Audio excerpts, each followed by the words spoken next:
नमस्कार दोस्तों, आप सबका मेरे इस YouTube चैनल मंच डॉक्टर देवेंद्र सेहरा शो पर स्वागत है।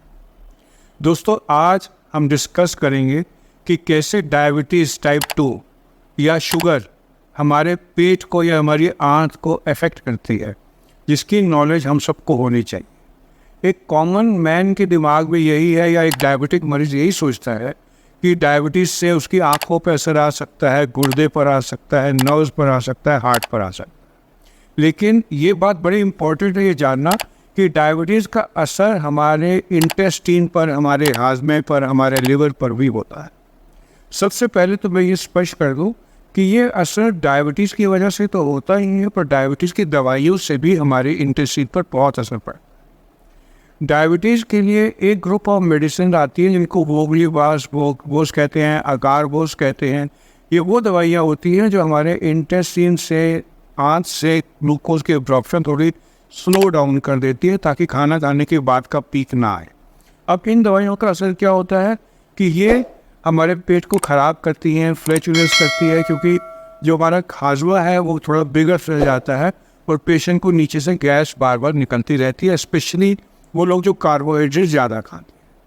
फिर दूसरे जो आजकल बहुत कॉमनली दवाई यूज़ की जा रही है वज़न कम करने के लिए, सीमाग्लूटाइड या इस ग्रुप के जो इंजेक्शन आते हैं, लीराग्लूटाइड वगैरह, इनका काम करने का तरीका ही ये होता है कि हमारे इंटेस्टाइन में गैस्ट्रिक एम्प्टिंग टाइम को इंक्रीज़ कर दे।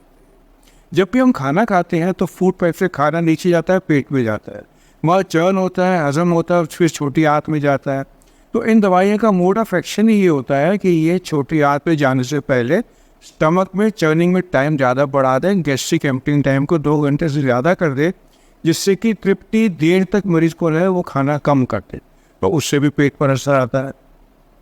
अब जो सल्फोनाइल यूरियाज है, जो सबसे कॉमनली यूज दवाइयाँ कभी रही हैं, अब चाहे इनका प्रयोग थोड़ा कम होता जा रहा है, लेकिन ये भी हमारे इंटेस्टीन को असर करती है, क्योंकि जो सल्फोनाइल यूरिया रिसेप्टर्स होते हैं जो हमारे पैंक्रियास पर असर करके इंसुलिन रिलीज़ करते हैं, यही रिसेप्टर हमारे ब्लड वेसल्स में होते हैं और यही रिसेप्टर हमारे इंटेस्टिनल लाइनिंग में होते हैं, जिससे कि हमारे को हाजमे में दिक्कत आती है। तो ये तो हो गया, मैंने आपको 3 दवाइयों का बताया, सल्फोनाइल यूरियाज का, वोगलीवास का और इसका जो अभी मैंने बताया। अब सबसे इम्पॉर्टेंट और सबसे कॉमन दवा यूज़ की जाती है मेटफॉर्मिन, और मेटफॉर्मिन का मेन इफ़ेक्ट ही हमारे इंटेस्टीन को इरिटेट करने के, साइड इफ़ेक्ट लाने का।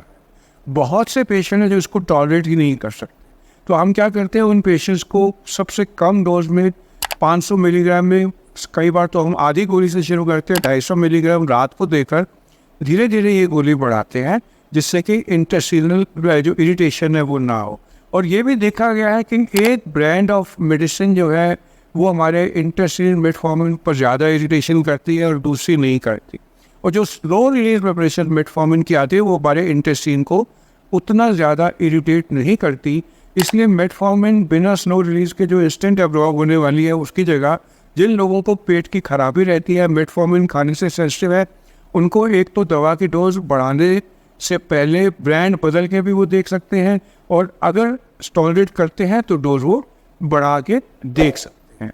ये तो बात आ गई दवाइयों की वजह से जो डायबिटीज़ में हाजमा खराब।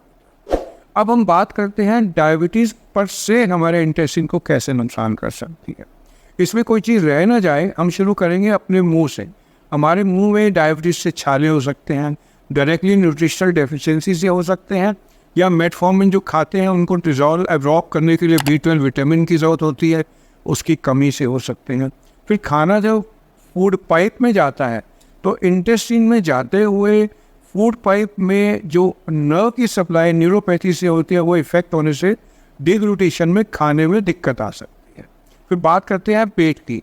पेट में एक तो मैंने आपको बताया कि जो सीमाग्लूटाइड या इस ग्रुप की दवाइयाँ जो GLP-2 एगोनिस्ट होते हैं, GLP-1, इनसे प्रॉब्लम आती है। और दूसरा जो होता है, डायबिटीज़ पर से गैस्ट्रोपैरेसिस करती है। गैस्ट्रोपैरेसिस थोड़ी फैंसी टर्म लगती है। पैरेसिस का मतलब है पैरालिसिस टाइप का करती है स्टमक के अंदर। तो स्टमक में गैस्ट्रिक एम्प्टिंग टाइम वैसे ही बढ़ जाता है डायबिटीज से, और दूसरा दवाई देने से और बढ़ जाता है। फिर ऑटोनोमिक न्यूरोपैथी होकर जो स्मॉल इंटेस्टाइन है उसमें प्रॉब्लम आती है। पेशेंट जो है उसको लूज मोशन लग सकते हैं, इसको हम इरिटेबल बाउल सिंड्रोम कहकर भी बात कर सकते हैं। और इसमें और इन्फेक्टेड डायरिया में क्या फ़र्क होता है, जब इन्फेक्शन होता है तो पेशेंट को जनरली कॉलिकी पेन होता है और इन्फेक्शन के अदर फीचर आते हैं। बट जो ऑटोनोमिक न्यूरोपैथी से डायरिया होता है, इसमें कॉलिकी पेन होना ज़रूरी नहीं है, पेशेंट को वैसे ही दिन में 3-4 बार मोशन आते रहते हैं। तो इस तरीके से डायबिटीज़ जो है, जो हम इसके लिए दवाई देते हैं वो भी हमें साइड इफ़ेक्ट कर सकती है, और जो हम पेशेंट को डायबिटीज़ कंट्रोल ना हो रहा हो, डायबिटीज़ पर से नर्व्स पर असर कर हमारे को प्रॉब्लम कर सकती है। तो करना क्या चाहिए, सबसे पहले तो वो दवाइयाँ चुननी चाहिए जो आपको सूट करे, और हर पेशेंट के लिए अलग दवा ठीक होती है। हर डायबिटोलॉजिस्ट या हर ट्रीटिंग डॉक्टर का अपना अलग तजुर्बा होता है। तो आप अपने डॉक्टर से मिलकर जो जो दवाई आपको सूट करती है वो दवा लेंगे। और फिर एक प्रोबायोटिक्स अगर हम दें पेशेंट को तो उसका बहुत फ़ायदा होता है।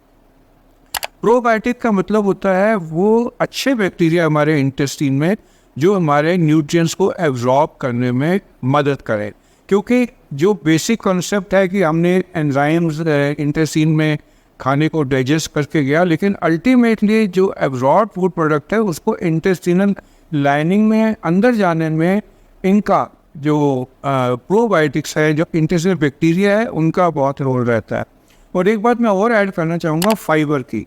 जो फाइबर होता है हमारे फूड में, जो हमारे ग्रीन लीफी वेजिटेबल्स में होता है, जो हमारे बाकी इम्पोर्टेंट खानों में होता है, जो वो इस विषय से हटके हो जाएगा, वो भी हमें बहुत फ़ायदा करता है। तो आपको अपना डायबिटीज़ का ट्रीटमेंट हो सकता है थोड़ा बदलना पड़ेगा, पेट खराब रहता है। दूसरा, आप अपने डाइट में फाइबर बढ़ा सकते हैं, इसबगोल बढ़ा सकते हैं और अपना डाइट पैटर्न बदल सकते हैं। इस सब से आपको फ़ायदा होगा। आपने मेरे को इतना सुना, इस सब के लिए आपका धन्यवाद। अगर आपको मेरे इस तरह के अपडेट कुछ सीखने को देते हैं तो मेरी रिक्वेस्ट है कि मेरे चैनल को सब्सक्राइब कर लीजिए। लाइक माइंडेड पीपल भी, या जिनको लगता है इसको सुन के उनको फ़ायदा होगा, उनके साथ शेयर कर दीजिए और मेरे इस वीडियो को लाइक कर दीजिए। आप सबका मेरे साथ जुड़ने के लिए धन्यवाद।